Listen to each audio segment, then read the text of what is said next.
আসসালামু আলাইকুম ভিউয়ার্স, প্রিয় শিক্ষার্থী এবং সহকর্মীবৃন্দ। আজকে আমি ষান্মাসিক সামষ্টিক মূল্যায়ন বিষয়ে কিছু প্রশ্ন এবং এর উত্তর উপস্থাপন করব। যারা শিক্ষার্থী রয়েছে এবং যারা শিক্ষক রয়েছেন তারা মাঝে মাঝে আমাকে বিভিন্ন ধরনের প্রশ্ন করেন, যেটা ষান্মাসিক সামষ্টিক মূল্যায়ন বিষয়ে। আজকে আমি মূলত সেই কয়েকটা প্রশ্নের উত্তর উপস্থাপন করব, যেগুলো আপনারা যদি জানেন তাহলে অবশ্যই যে ষান্মাসিক সামষ্টিক মূল্যায়ন সামনে হবে এই বিষয়ে আপনাদের পূর্ণাঙ্গ ধারণা হয়ে যাবে। প্রথম যে প্রশ্নটা সেটা আমরা দেখব।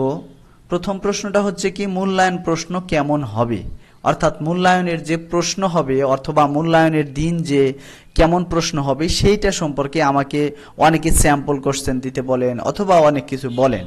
আসলে এইটা আমাদের উত্তর কিন্তু অজানা, কারণ আমরা জানি এই যে নতুন কারিকুলামের যে মূল্যায়ন হচ্ছে সেটা কিন্তু কিছুদিন পর পরই পরিবর্তন হচ্ছে, অর্থাৎ মূল্যায়নের ধরনের ক্ষেত্রে দেখা গেছে কিছু পরিবর্তন হতে যাচ্ছে। গত বছর যেরকমভাবে মূল্যায়ন করা হয়েছে, যেমন কোনো একটা বিষয়ের মূল্যায়ন হয়েছে 3 দিনে, কিন্তু এবছর কি করা হয়েছে, এবছর করা হয়েছে যে একটা সাবজেক্টের মূল্যায়ন একদিনে হয়ে যাবে।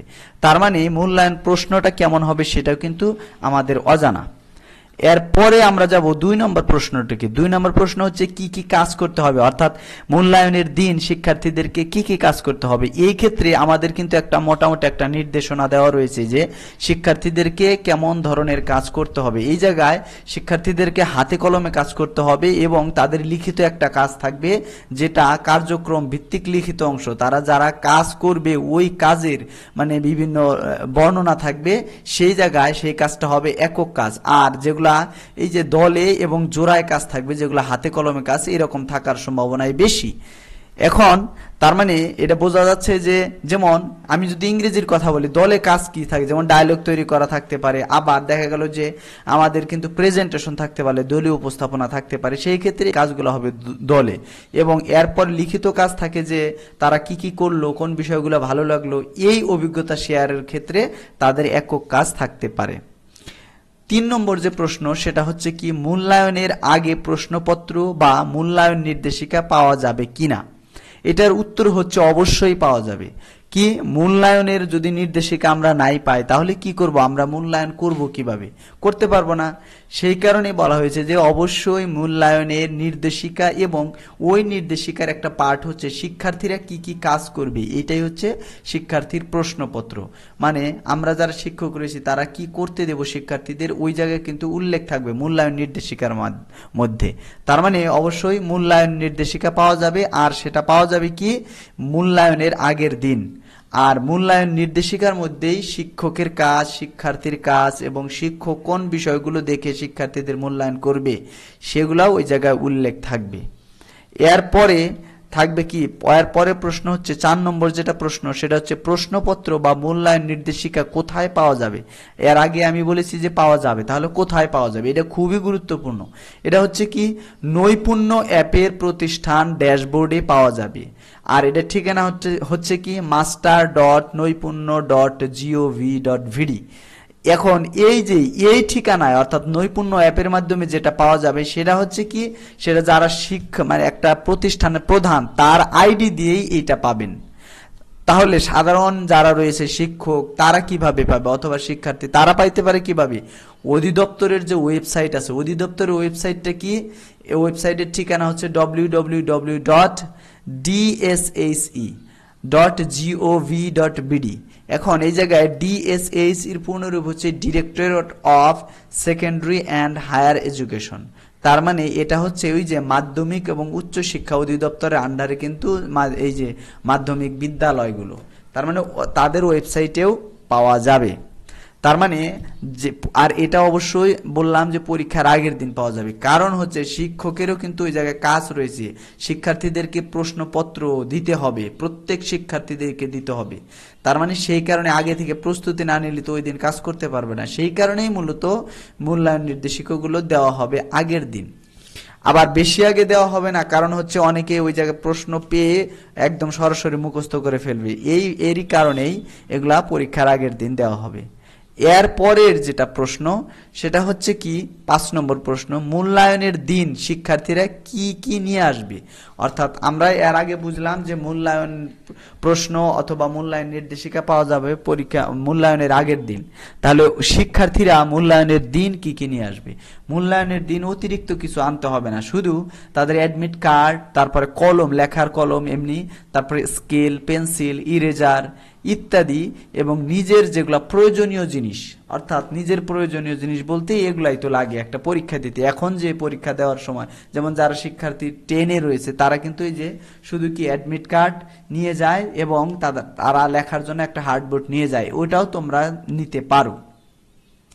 তার মানে এই যে শিক্ষার্থীরা একক কাজ, দলীয় কাজ যে করবে, এর জন্য শিক্ষার্থীদেরকে অতিরিক্ত কোনো কাগজ নিয়ে আসতে হবে না, কারণ ওই জায়গায় কিন্তু নির্দেশনা দেওয়া রয়েছে যে শিক্ষার্থীদের কাছ থেকে মূল্যায়নের একটা ফি নেওয়া যাবে।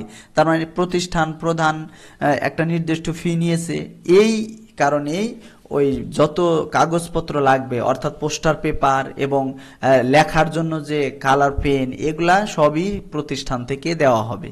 আর প্রয়োজনীয় অতিরিক্ত কোনো কিছু নেওয়া লাগবে না, শুধু নিজে লেখার জন্য যেগুলা দরকার, নিজে একটা পরীক্ষা দেওয়ার জন্য সেগুলাই নিতে হবে। এর পরে রয়েছে কি মূল্যায়ন কয় ঘন্টায় হবে এবং বিরতি থাকবে কিনা। এটা আমরা অনেকেই জানি, মূল্যায়ন মূলত 5 ঘন্টা হবে, সর্বোচ্চ 5 ঘন্টার জায়গায় দেওয়া রয়েছে, এবং একদিনে মূল্যায়নটা শেষ করতে বলা হয়েছে, এবং প্রয়োজনে যদি দরকার হয় শিক্ষার্থীদের বিরতি দিতে হবে, মানে বিরতি দেওয়া যাবে, কারণ টানা 5 ঘন্টা কাজ করলে শিক্ষার্থীরা বিরক্ত হয়ে যেতে পারে। সেই কারণেই কি করা যেতে পারে, অবশ্যই শিক্ষার্থীদেরকে বিরতি দেওয়া যাবে প্রয়োজন হলে। এরপরে প্রশ্ন হচ্ছে কি যে আমি নমুনা প্রশ্ন দিচ্ছি না কেন। এই প্রশ্নটা কিন্তু যে স্যার নমুনা প্রশ্ন দেন, স্যাম্পল কোশ্চেন দেন, আসলে আমার উত্তরটা হচ্ছে প্রশ্নের ধরন না জেনে নমুনা প্রশ্ন দেওয়াটা বোকামি। কারণ কি আমি জানি না যে প্রশ্নটা কেমন হবে, আন্দাজে আমি কি প্রশ্ন দেবো, এইটা দেওয়া মানে কি ভণ্ডামি ছাড়া আর কিছু না। আমি না জেনে কি করব, না জেনে যদি আমি একটা প্রশ্ন দিলাম তার মানে ওই রকম তো নাও হতে পারে, ওই সময় আমি কি করব। শিক্ষার্থীদের অথবা যারা ভিডিও দেখে তাদের কাছে জবাবদিহিতার একটা বিষয় রয়েছে। সেই কারণে আমার উত্তর হচ্ছে যে প্রশ্নের ধরন যেহেতু জানি না, তাহলে আমি কি করতে পারবো না, প্রশ্নের স্যাম্পল কোশ্চেন দিতে পারবো না। তবে কি কি আসতে পারে সেই সম্পর্কে কিন্তু প্রয়োজনীয় সাজেশন দেওয়া রয়েছে। এখন সর্বশেষ যেটা প্রশ্ন সেটা হচ্ছে শিক্ষার্থীরা এখন কি কি পড়বে। তার মানে কি, মানে শিক্ষার্থীরা যারা রয়েছে তাদের প্রশ্ন আমরা এখন কি কি পড়বো, তার মানে এখন তোমরা কিন্তু অনেক কিছুই এটা হবে পড়বে।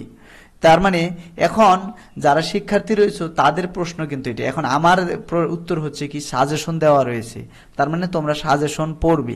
সাজেশন বলতে তোমাদের যে সিলেবাস দেওয়া রয়েছে সেই সিলেবাস পর্যন্ত কোন টপিকগুলো খুবই গুরুত্বপূর্ণ সেগুলো কিন্তু দেওয়া রয়েছে। আর এর আগেও আমি দিয়েছি যে কোনগুলো শিক্ষণকালীন মূল্যায়নের অন্তর্ভুক্ত।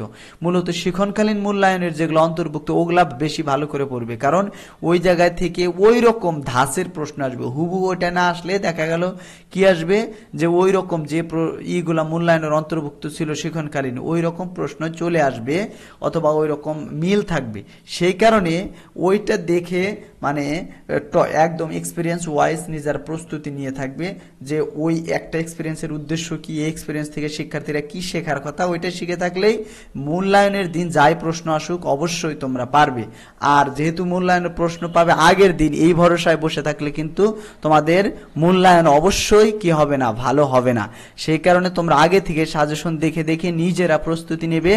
প্রয়োজন হলে আমার ভিডিও দেওয়া রয়েছে সেগুলো দেখে নিতে পারো, দেখে অবশ্যই প্রস্তুতি নিয়ে রাখবে, এবং যেদিন মূল্যায়ন হবে তার আগের দিন একটু দেখবে যে কেমন ধরনের প্রশ্ন হবে।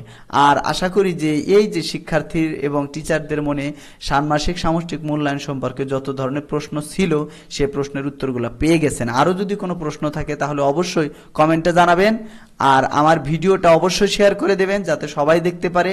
আর ভিডিও ভালো লাগলে অবশ্যই একটা সুন্দর কমেন্ট করবেন। আজকের মতো এখানে শেষ করতেছি, এর পরবর্তী ভিডিও দেওয়া পর্যন্ত ভালো থাকুন। আসসালামু আলাইকুম।